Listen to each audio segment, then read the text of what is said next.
Welcome to the first edition of a new segment that we call Trumpery, in which we dissect the delusions, deceptions, and disingenuity of the Don of the Vera Cosa Nostra.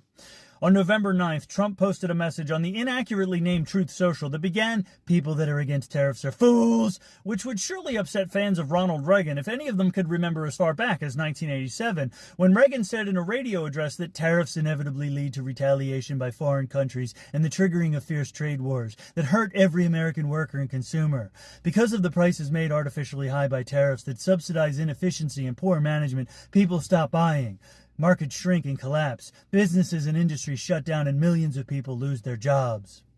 Trump went on, "We are now the richest," which is perhaps half correct in that the United States does have the largest gross domestic product in the world with $30.6 trillion, though America has been the monetarily richest nation on the planet since about 1913 when it overtook the United Kingdom. Trump then claims that America is the most respected country in the world, which is absurdly incorrect. According to the Global Reputation Index, the United States ranks 34th in the world with a respectable reputation score of 85.14, lagging well behind Singapore, Switzerland, Ireland, the Netherlands, Germany, Norway, Denmark, Luxembourg, Sweden, Liechtenstein, Finland, Iceland, Monaco, the United Arab Emirates, Belgium, Israel, Austria, Hong Kong, San Marino, Australia, Malta, New Zealand, France, Andorra, Italy, Cyprus, Taiwan, Spain, the Bahamas, Slovenia, the Czech Republic, South Korea, and the Republic of Estonia. He then insisted that 2025 has proceeded with almost no inflation, despite an inflation rate of 3.1% since the beginning of the year, which is greater than the 2.9% inflation that occurred during 2024, which he insisted at the time was so significant that it meant that President Joe Biden should not be reelected.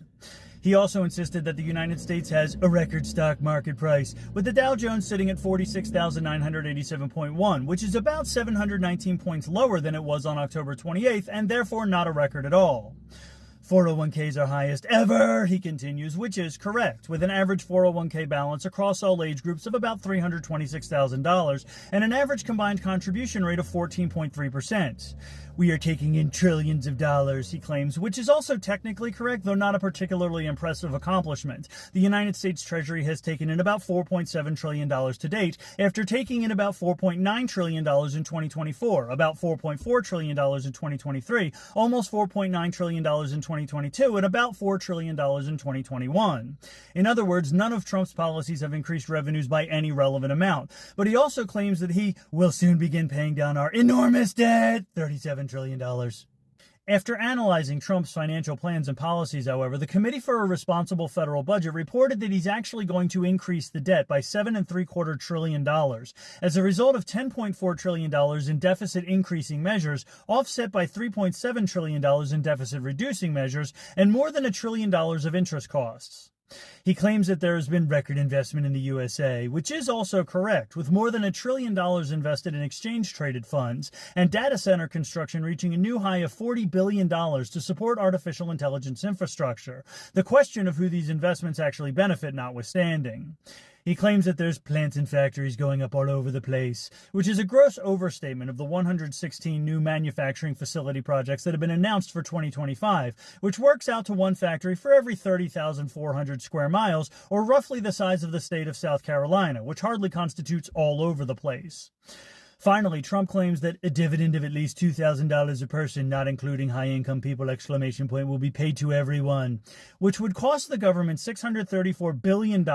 if everyone except those earning more than $100,000 a year received this tariff refund being marketed as a so-called dividend.